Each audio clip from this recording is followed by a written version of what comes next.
Hello friends, नमस्कार। आप सभी को नमस्कार। आप सभी का वेलकम इस क्लास में। You all are welcome to this class. So quickly confirm करेंगे आपका ऑडियो, आपका video it is okay. Please confirm your audio video is okay so that we can start. Yes, do it quickly. So अपना audio video quickly confirm कर दीजिए ताकि हम discussion को शुरू कर सकें। तो मैं वेट कर रहा हूँ आपके कंफर्मेशन की। जैसे ही आप कंफर्म करेंगे I will be able to start. Yes, do it quickly. चलिए शुरू करते हैं। आज का जो हमारा डिस्कशन है वो है मॉड्यूल ए चैप्टर 8 में जो फिडाई रूल्स हैं उनको लेकर के है। तो इसमें हम फिडाई के रूल्स को अंडरस्टैंड भी करेंगे और उसके ऊपर बेस्ड कुछ क्वेश्चंस को भी सॉल्व करने की कोशिश करेंगे। तो चलिए फिडाई रूल्स को हम शुरू करते हैं। So before we start with the FIDAI rules, let us see some brief of FIDAI. So FIDAI का जो फुल फॉर्म है वो है foreign exchange dealers association of India. Foreign exchange dealers association of India, ये इसका पूरा नाम है। तो it was set up in 1958, यानी ये काफ़ी पुरानी संस्था है। And it is in the form of an association of banks dealing in foreign exchange. So banks और financial institution इसमें दोनों ही covered हैं. So banks are also covered. Financial institutions they are also covered. तो ये उनका association है। And banks and financial institutions जो foreign exchange में डील करते हैं वो इसके मेंबर्स हैं। फिडाई अपने आप में एक सेल्फ रेगुलेटरी बॉडी है, यानी ये अपने रूल्स खुद बनाती है और इसको इनकॉर्पोरेट किया गया था सेक्शन 25 कंपनीज एक्ट 1956 के मुताबिक।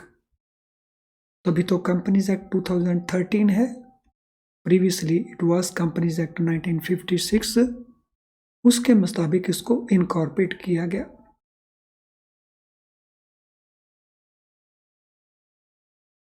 अब फिडाई के फंक्शंस क्या हैं, इसकी मेजर एक्टिविटीज क्या क्या हैं। फिडाई की जो मेजर एक्टिविटीज हैं उसमें आते हैं रूल्स फ्रेम करना।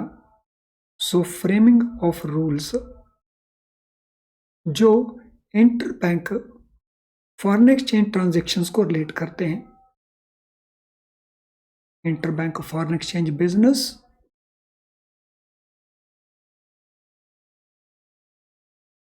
एंड आरबीआई के साथ लाइजन क्रिएट करना for reforming and developing foreign exchange market. तो they play this important role. So ये था फिडाई का ब्रीफ। सो फिडाई रूल्स को फ्रेम करती है जैसा हमने यहाँ पे अंडरस्टैंड किया। सो फिडाई के ये रूल्स जो हैं देयर आर 8 रूल्स। 8 ऐसे रूल हैं फिडाई के जो फिडाई ने फ्रेम किए और ये फॉरेन एक्सचेंज की जो ऑपरेशनल एस्पेक्ट्स हैं उनको लेकर के ऑलमोस्ट सभी चीज़ों को कवर करते हैं। सो देयर आर 8 रूल्स और उन 8 रूल्स में सब रूल्स भी हैं। सो 8 रूल्स के साथ साथ देयर आर सब रूल्स एज वेल।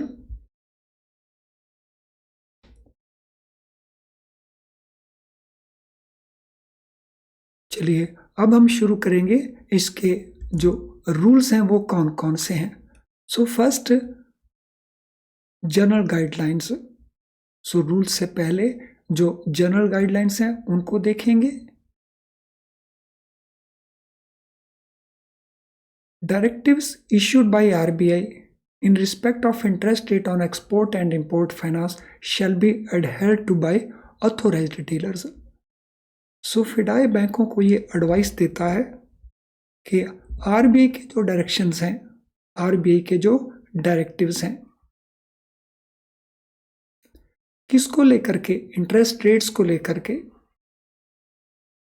तो एक्सपोर्ट से रिलेटेड, एक्सपोर्ट क्रेडिट से रिलेटेड और इंपोर्ट क्रेडिट से लेकर के जो इंटरेस्ट रेट है, तो बैंक इनको कम एडहेयर टू करेंगे, यानी banks will comply with these directions. तो यहां बैंकों को और फाइनेंशियल इंस्टीट्यूशंस को कहा जाता है ऑथोराइज्ड डीलर्स।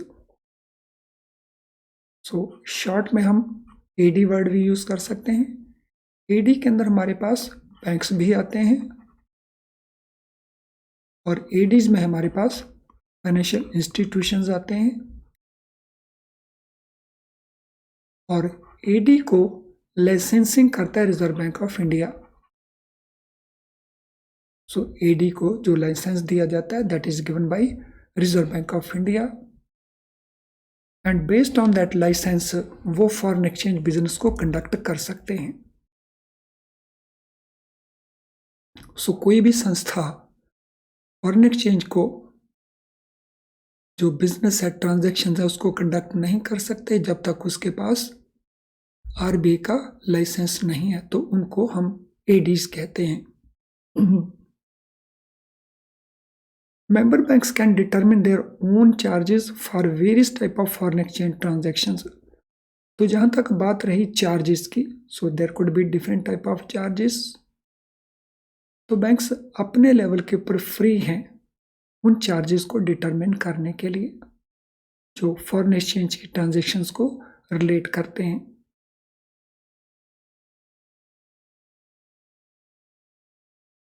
और फिडाई कहता है कि जब बैंक्स ये चार्जेस को फिक्स करेंगे तो उनको जो रिजर्व बैंक ऑफ इंडिया की एडवाइस है उसको फॉलो करना होगा। और रिजर्व बैंक ऑफ इंडिया की एडवाइस क्या है कि उनके जो चार्जेस हैं, उनकी जो एवरेज कॉस्ट आती है प्रोवाइडिंग दो services, in line with that होने चाहिए। सो मीन्स ये चार्जेस एक्सेसिव नहीं होने चाहिए। These charges should not be excessive charges.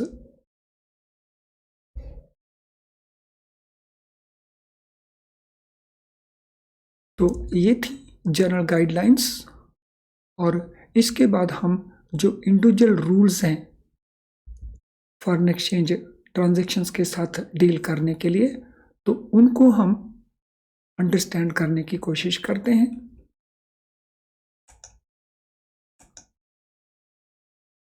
तो आई एम श्योर आप हर चीज़ अच्छे से नोट कर रहे हैं और हर चीज़ को अच्छे से अंडरस्टैंड कर रहे हैं।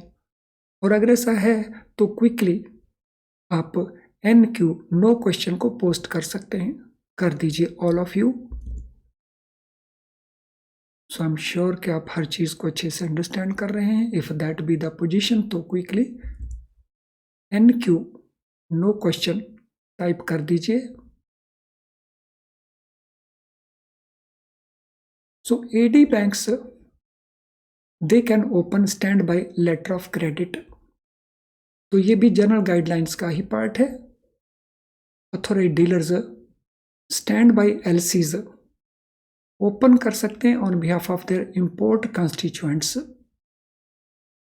सो ये स्टैंड बाई LC क्या होता है? स्टैंड बाई LC जो है ये बैंक गारंटी की तरह होता है। It is just as a bank guarantee.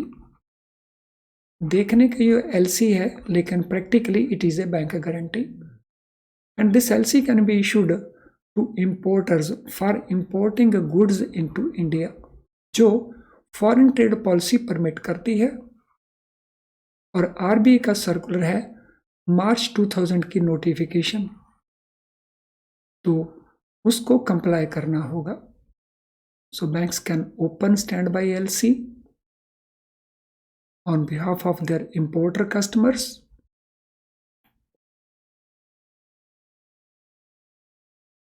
And while doing so उनको फॉलो करना होगा गवर्नमेंट ऑफ इंडिया की foreign trade policy, that is number 1. Secondly, RBI का notification relating to stand by LCs.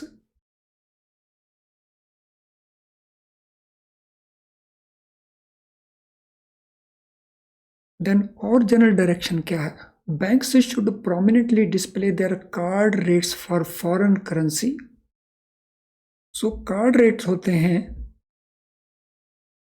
Rates, exchange rates जो bank use करते हैं on A daily basis while dealing in foreign exchange. तो बैंकों को अपने जो कार्ड रेट्स हैं, सो फॉरेन एक्सचेंज के जो रेट्स हैं फॉर डिफरेंट फॉरेन करेंसीज के लिए, तो वो अपनी वेबसाइट के ऊपर डिस्प्ले करेंगे.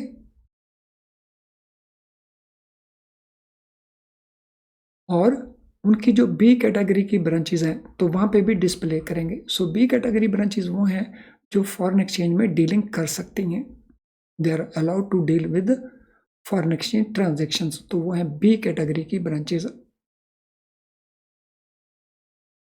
नॉट ओनली दैट, बैंकों को ये भी डिक्लेयर करना होगा कि वो कितने अमाउंट तक कार्ड रेट्स को यूज करेंगे. So bank should also declare the threshold amount up to which they are committed to apply card rates.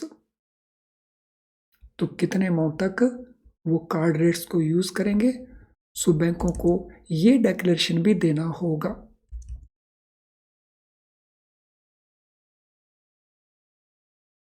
अब हम बात करेंगे रूल्स की. तो सबसे पहला रूल ये रिलेट करता है आवर्स ऑफ बिजनेस को. सो बैंकों के फॉरेन एक्सचेंज को लेकर के यहाँ पे एक बात का ध्यान रखना है. We are not talking about general hours of business. So we are talking about the hours of business when foreign exchange transaction will be undertaken.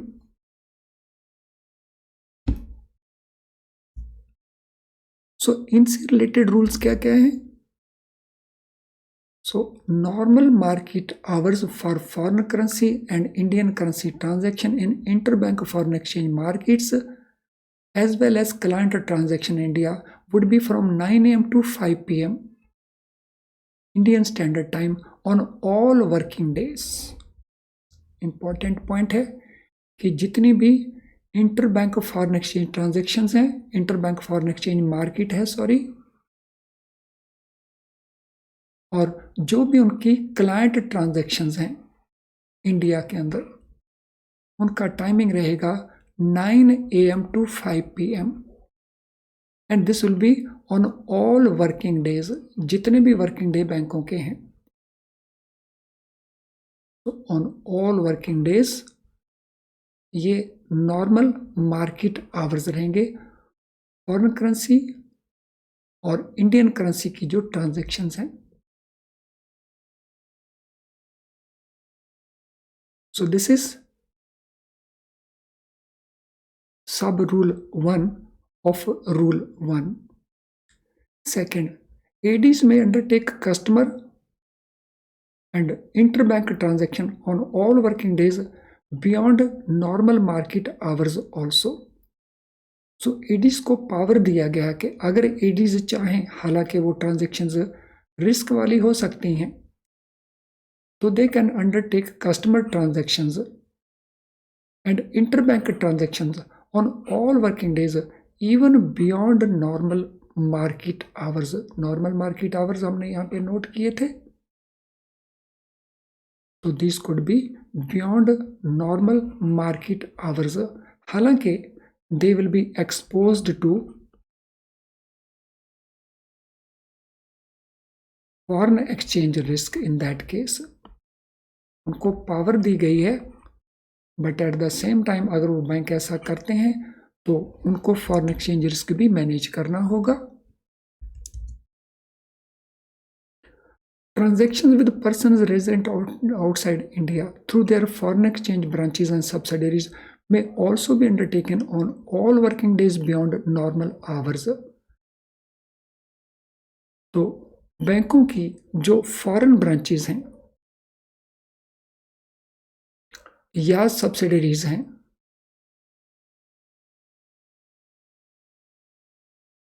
तो वो भी ऑल वर्किंग डेज के ऊपर बियॉन्ड नॉर्मल मार्केट आवर्स ये transactions conduct कर सकते हैं with persons resident outside India, यानी नॉट ओनली इन इंडिया जैसा ए में स्टेटेड है, but outside India also, so they can do on all working days beyond normal market hours.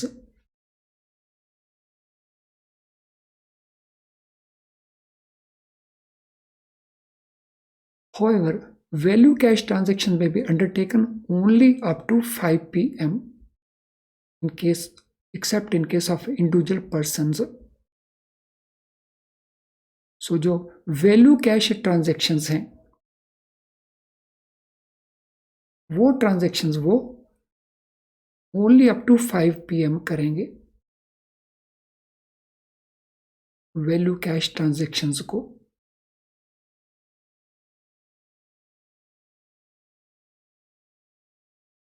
Transactions including value cash transactions for individual persons can be undertaken even on Saturdays and Sundays and holidays according to bank's internal policy. तो अगर bank चाहें सभी transactions including value cash transactions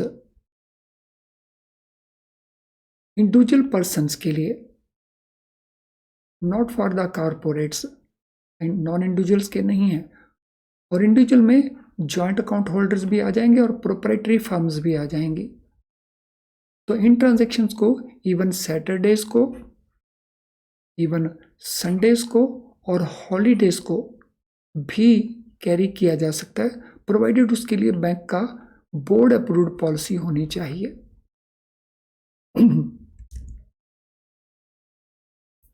So banks can go for this according to their board approved policy.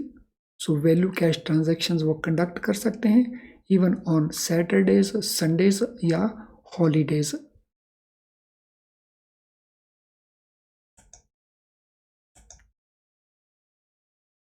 So I'm sure everything is very, very clear to all of you. For any transaction undertaken beyond market hours, अगर कोई transaction market hours के बाद की है, तो market hours India में है 9 to 5 p.m. तो अगर कोई ट्रांजैक्शन बैंक्स कंडक्ट करते हैं मार्केट आवर्स के बाद, तो देन बैंकों को क्या इंश्योर करना है कि उनकी जो नूप लिमिट है, net overnight open position limit, so NOOP को हर एक बैंक का बोर्ड अप्रूव करता है कि बैंक की नूप लिमिट कितनी होगी, तो ये फॉरेन एक्सचेंज ट्रांजैक्शंस को लेकर के नूप लिमिट होती है। So this NOOP limit is to be maintained at all times. So NOOP limit को एक्सीड नहीं करना है।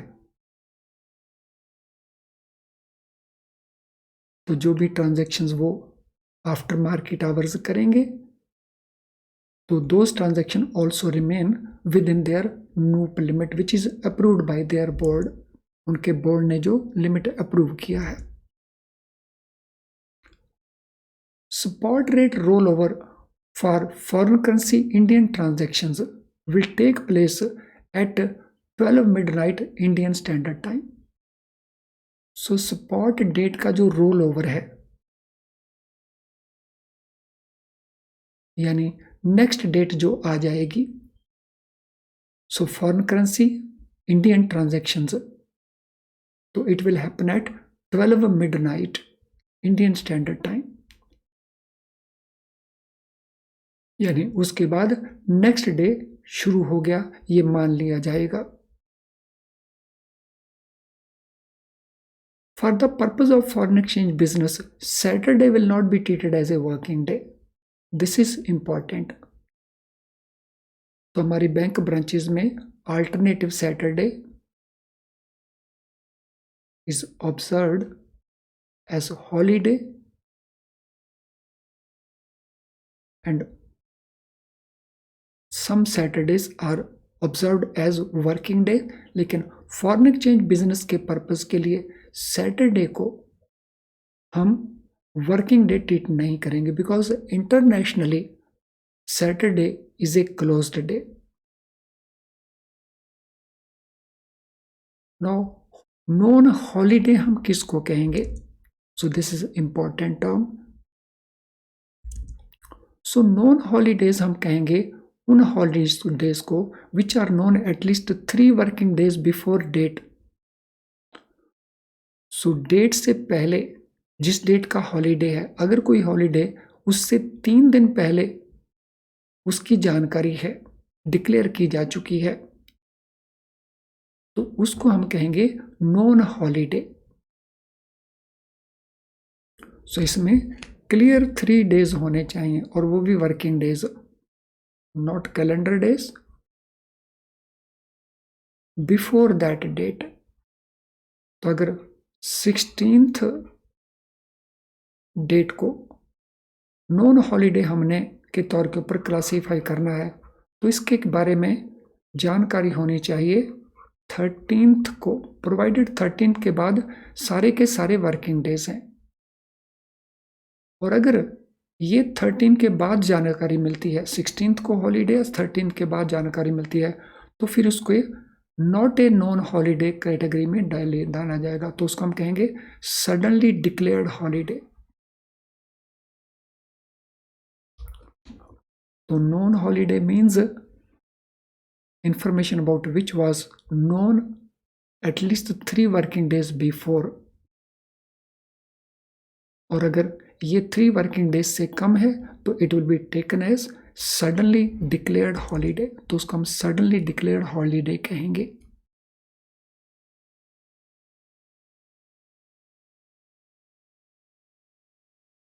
Suppose day 1, 2, 3, 4 are all working days।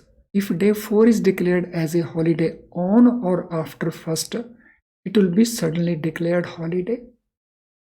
If day 4 is declared as a holiday prior to 1st, it would be non working holiday। तो यहाँ पे जो example दिया, तो this mean this should have been declared not on 13th, but this should have been declared on 12th। So 3 दिन पहले।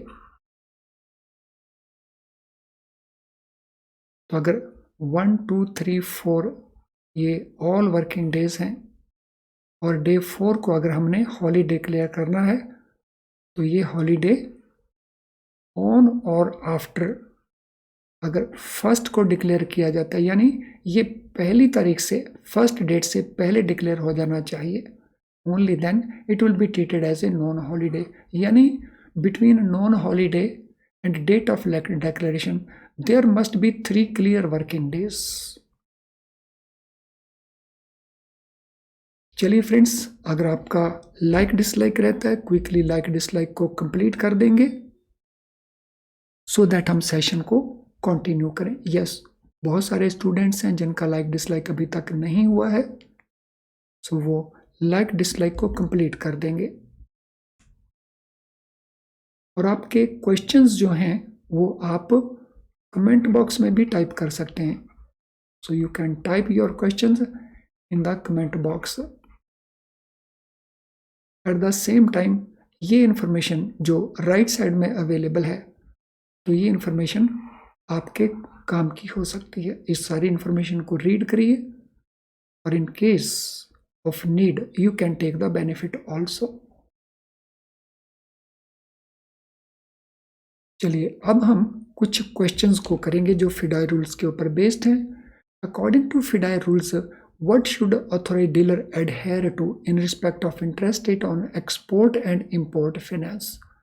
फिडाई rules के मुताबिक ऑथोराइज्ड डीलर किस चीज़ को कंप्लाई करेंगे जब वो एक्सपोर्ट और इंपोर्ट फाइनेंस के ऊपर इंटरेस्ट रेट चार्ज करेंगे। तो ये हमारे ऑप्शन आंसर्स हैं, तो इन सभी ऑप्शन को केयरफुली रीड करिए and then give the answer. So read all options very carefully and then try to answer the question.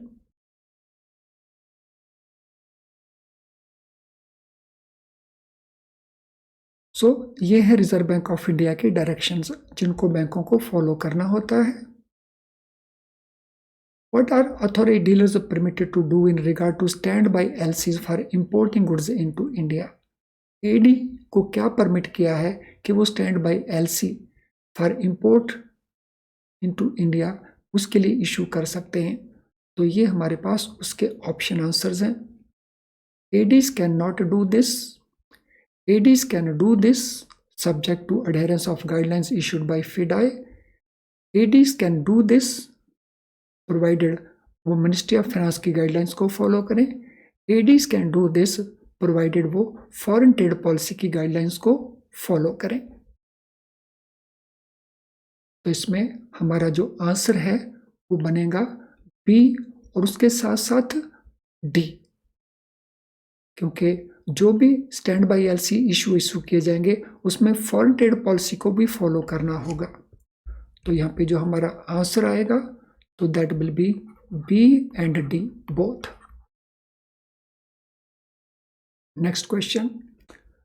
What should member banks keep in mind while determining their own charges for various type of foreign exchange transactions? Foreign exchange transaction में जब bank अपने charges को fix करेंगे तो what they will have to keep in mind, उनके charges ज़्यादा से ज़्यादा हों, उनके चार्जेस कम से कम हों, उनके charges must not be out of line with average cost of providing service, उनके charges should not be based on type of foreign exchange transactions. तो इनमें कौन सा ऑप्शन आपको लगता है दैट इज करेक्ट ऑप्शन?